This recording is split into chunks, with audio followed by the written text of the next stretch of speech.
Se você está achando que ontem quem foi rejeitado foi Jorge Messias, você está muito enganado. Ontem quem foi rejeitado foi Luiz Inácio e toda a sua política de destruição do país e dos cidadãos sofridos desta nação amada. E eu acho muito bom vocês levarem a sério esse vídeo, porque eu tive que fazer um esforço hercúleo para não aparecer dançando cancan aqui para vocês em cima da mesa. Ah, sim, poderia estar batucando, fazendo um monte de coisas? Poderia, mas aí eu lembro que eu tenho 57 anos e eu me controlo. Vamos falar sobre diversos assuntos ligados à rejeição da indicação de Luiz Inácio ao STF. Parece que o Brasil deu um basta e o Senado também recuperou a sua verve, recuperou a sua altivez e parece que é o início de uma caminhada que não pretende parar tão cedo. Finalmente, os senadores disseram em alto e bom tom: nós discordamos das políticas públicas que este espectro político está impondo à população brasileira e, de quebra, tem eleição por aí, Janjo.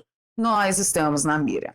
Fica comigo até o final do vídeo que eu vou te contar cada coisa que aconteceu depois dessa rejeição. Você vai sair daqui muito mais feliz do que você imagina. Tem gente que está falando até que a gente já tem contagem para pensar em impeachment de ministros do STF. Hora de você deixar o like agora, dizer para a plataforma, poxa, distribui esse vídeo, porque a Valéria, ela se esforçou muito para não passar vergonha alheia na internet. Bora para a pauta.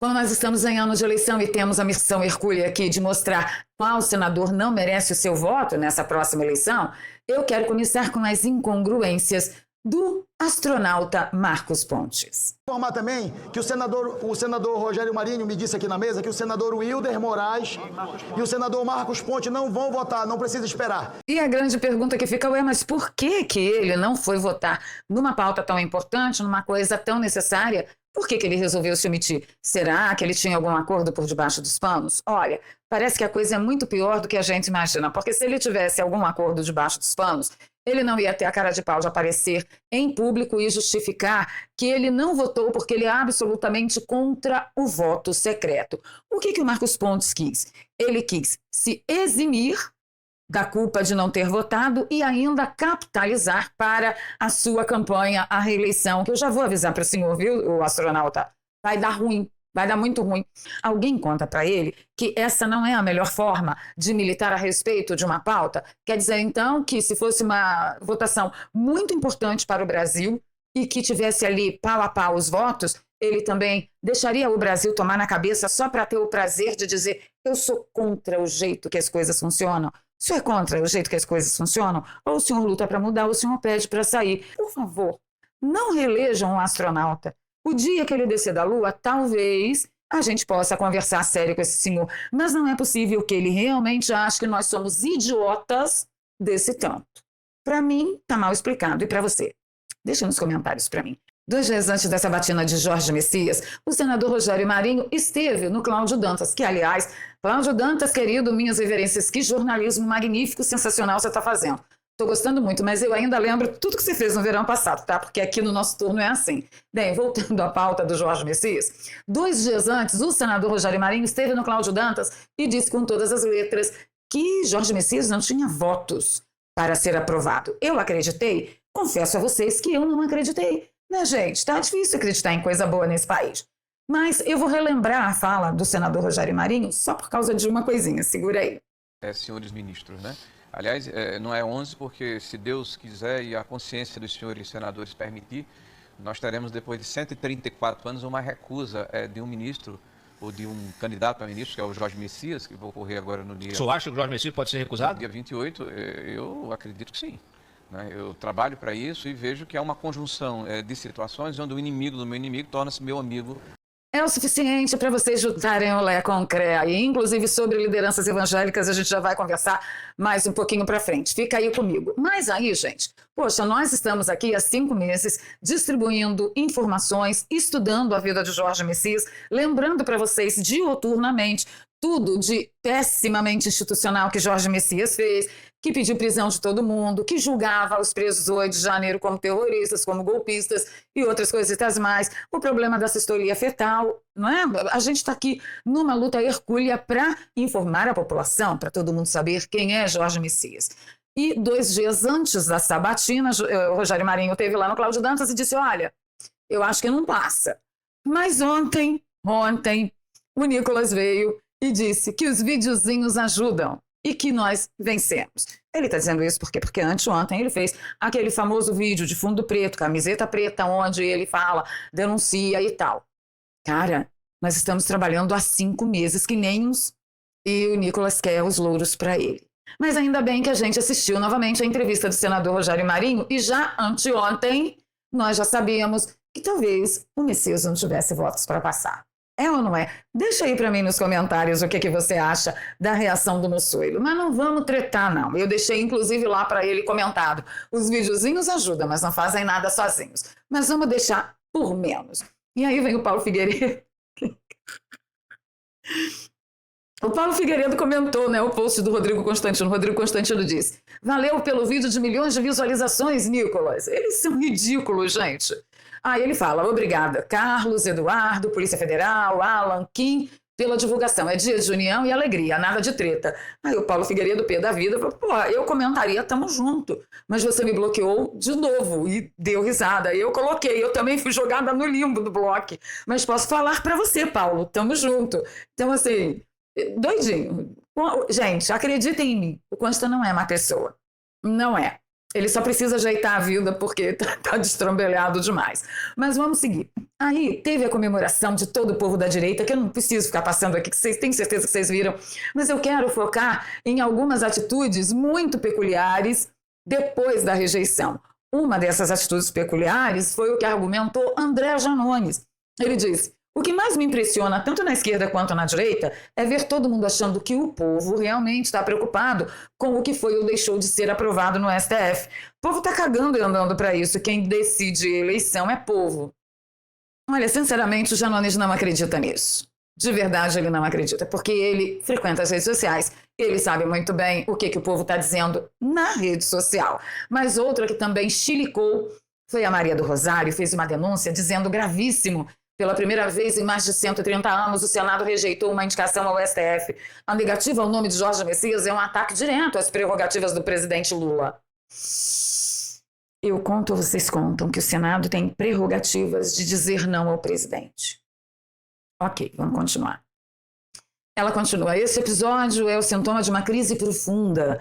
O parlamento hoje prioriza interesses próprios em vez de Constituição. Não basta ter um governo democrático, precisamos de um Congresso que também defenda a democracia. Ou seja, toda vez que eles ganham é democracia, toda vez que eles perdem é golpe. E a gente está cansado de ouvir essa ladainha. E o interessante é ela dizer que o parlamento prioriza interesses próprios. Que interesses próprios? Davi Alcolumbre deu uma banana para 12 bilhões de reais em emendas, que seriam entregues na mão dele para ele distribuir para quem ele quisesse, do jeito que ele quisesse. Há altos cargos, cargos de presidência e diretoria de estatais. E, pelo que eu fiquei sabendo dos corredores de Brasília, também tinha uma vaga, né, no STF, fora essa vaga de Messias, rolando no balcão de negócios. Que interesse próprio ela está se referindo? Eu te conto já já. Tem interesse próprio do Alcolumbre, e eu já te conto, calma.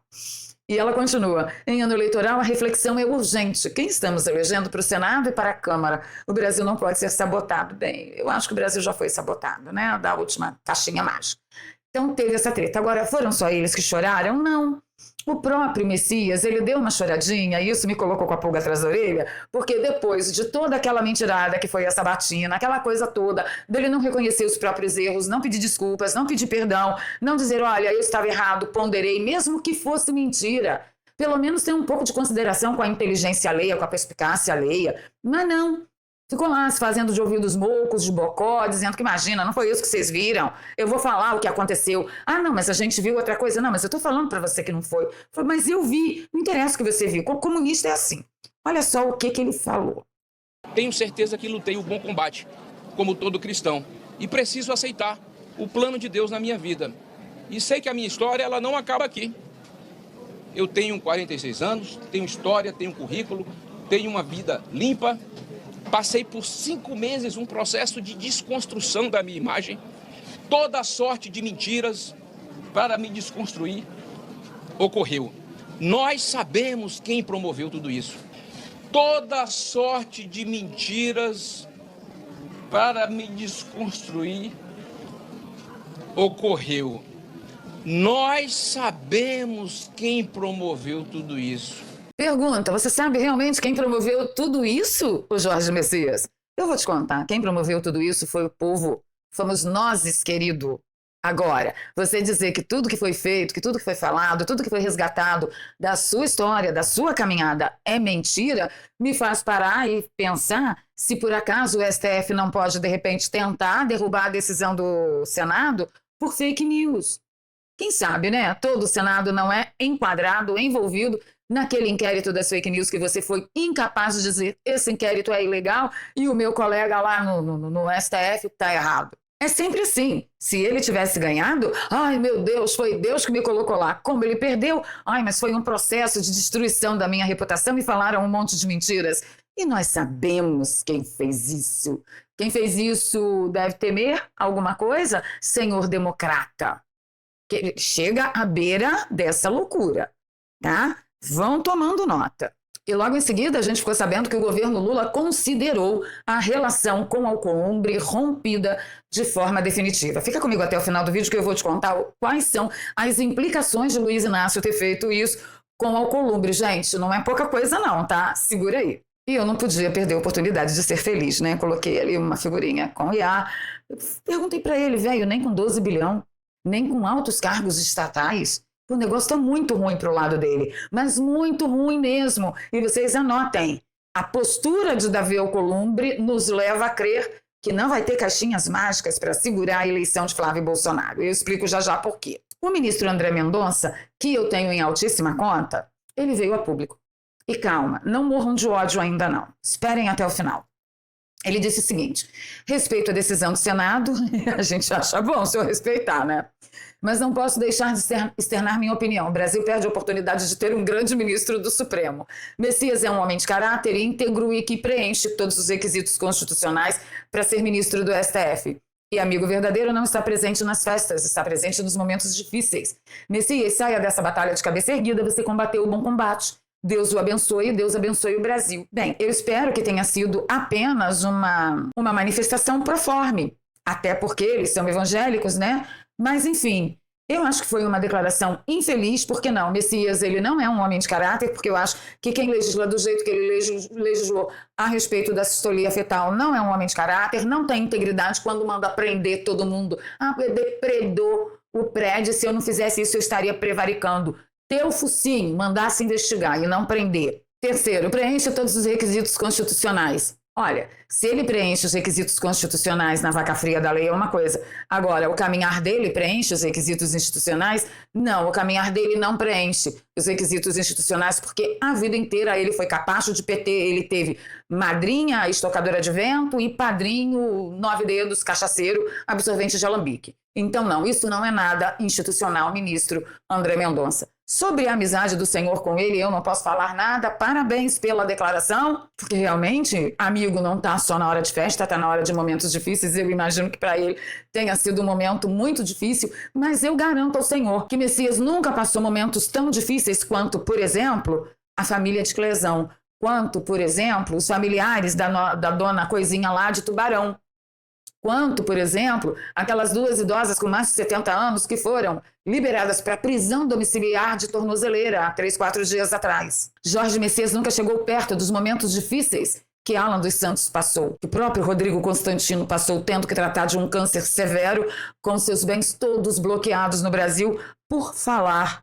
Os momentos difíceis que Daniel Silveira passou, Jorge Messias nunca chegou perto.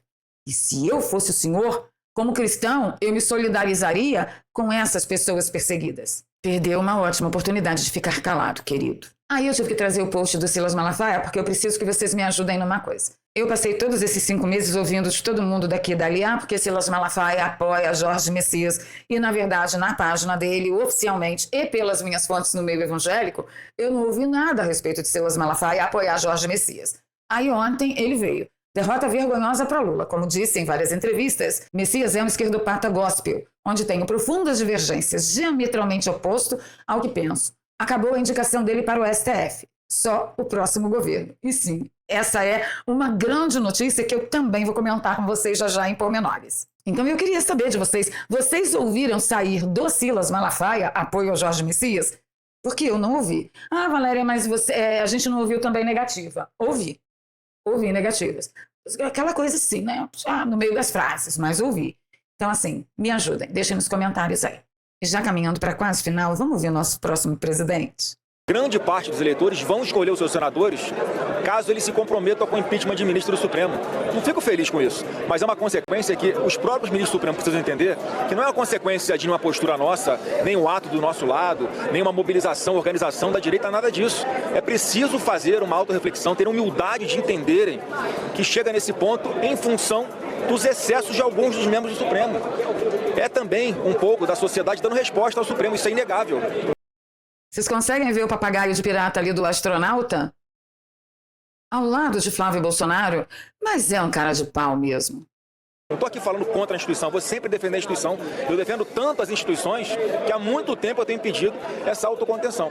E o placar que deu aqui de 42 votos, eu acho que ainda não é o suficiente para fazer impeachment de ministro, mas já é o suficiente para você iniciar o impeachment de ministro supremo. E ao iniciar o processo de impeachment no Senado, são necessários 41 senadores, o ministro fica afastado automaticamente por 6 meses para poder responder a esse processo aqui no Senado. Então, assim, para mim é um claro recado e eu faço uma súplica aqui ao presidente do Supremo Tribunal Federal, o ministro Edson Fachin, que eu não conheço, não tenho liberdade para conversar com ele, acho que eu nunca conversei com ele, inclusive, mas ele tem uma grande responsabilidade de comandar o seu poder, o auge, né, o Supremo Tribunal Federal, e chamar todos a uma reflexão que já deu. O primeiro passo que pode acontecer, tem que acabar com esse inquérito aí de fake news, inquérito do fim do mundo, está 7 anos aberto, trazendo para dentro dele quem o ministro Alexandre de Moraes quer, ou outros ministros aproveitam e peticionam lá, ou a própria base do governo aqui, o PT, PSOL, esses partidos peticionam lá contando que o ministro Alexandre de Moraes vai ser o relator e vai partir para cima de algum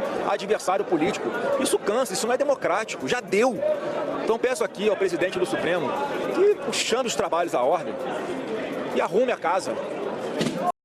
Santo Deus de minha alma, vocês entenderam o recado? 42 votos já dá para a gente iniciar um processo de impeachment. Para conseguir o impeachment, não. Mas para abrir o processo e afastar o ministro, isso já dá. Esse foi o recado. E aí eu quero trazer vocês mais de pertinho, porque, gente, olha só, vamos colocar em perspectiva que nós estamos muito próximos da janela eleitoral, os prejuízos para Luiz Inácio são imensos. Teve seu candidato rejeitado e em seguida rompeu oficialmente com o Davi Alcolumbre e isso só vai piorar tudo para Janjo. Tudo bem, ele rompeu oficialmente com o Alcolumbre, qual é o próximo passo? Ele tirar dos cargos de primeiro escalão todos os indicados de Davi Alcolumbre, mas em contrapartida ele a partir de agora conquistou uma antipatia completa no Senado Federal, inclusive agora do presidente da mesa. Coisa pode ficar muito ruim para Janjo daqui para diante. E aí me traz um outro pensamento, né? No que Davi Alcolumbre estava pensando quando ele resolveu dar essa guinada de Fenemê que eu conversei ontem com vocês, essa guinada no Titanic. Se você colocar em perspectiva, gente, pleno ano eleitoral, janela eleitoral se aproximando, você rejeitar 12 bilhões de reais em emendas, não é pouca coisa. Mas altos cargos em estatais, é tudo de presidente e diretoria para cima, também não é pouca coisa. E aquela famosa vaga no STF, que, pelo que rolou nos corredores de Brasília, estava, sim, no balcão de negociações. Qual é o interesse de Alcolumbre? Vocês sabem muito bem que o candidato de Alcolumbre ao STF é Rodrigo Pacheco. Mas aí o Alcolumbre tinha que depender de Luiz Inácio. Por quê? O Janjo poderia apresentar outro indicado? Poderia, mas ele já disse que não o fará. Então, se havia alguma esperança de Davi Alcolumbre, depois da rejeição de Messias, que Janjo pedisse, pelo amor de Deus, me ajuda para a gente preencher essa vaga juntos, e eu indico Rodrigo Pacheco, as esperanças de Alcolumbre foram para o vinagre. Alcolumbre jogou todos aqueles bilhão fora, aqueles cargos todos fora, certamente porque ele acreditava que Rodrigo Pacheco, parceiro dele no STF, lhe valeria muito mais. Agora eu acho que não tem mais essa possibilidade. Ou Davi Alcolumbre viu o futuro político dele logo ali na frente, porque até então ele andou de mãos dadas com o espectro político que a população brasileira quer ver pelas costas. Certamente ele já está ajeitando as coisas de olho em 2027 e vai se preparar para estabelecer grandes relações, grandes parcerias, grandes coligações para 2027. Agora, se esse cara for parar na presidência do Senado novamente, eu peço demissão, sinceramente. E o que restou para nós? O que restou para nós é ficar de olho na derrubada do veto do Cachaça à dosimetria, que acontece já, daqui a pouquinho, lá no Congresso. Claro que eu conto com vocês. Ficando por aqui, pedindo seu like, seu compartilhamento, se você gosta do meu trabalho. Aqui tem um Pix, eduarpravaleria@gmail.com, que o nosso jornalismo é feito com o seu apoio, porque aqui a gente não se dobra e nem se verga para ninguém. Grande dia, brava gente. Grande dia. A gente se fala nos comentários. Beijo no coração. Fui.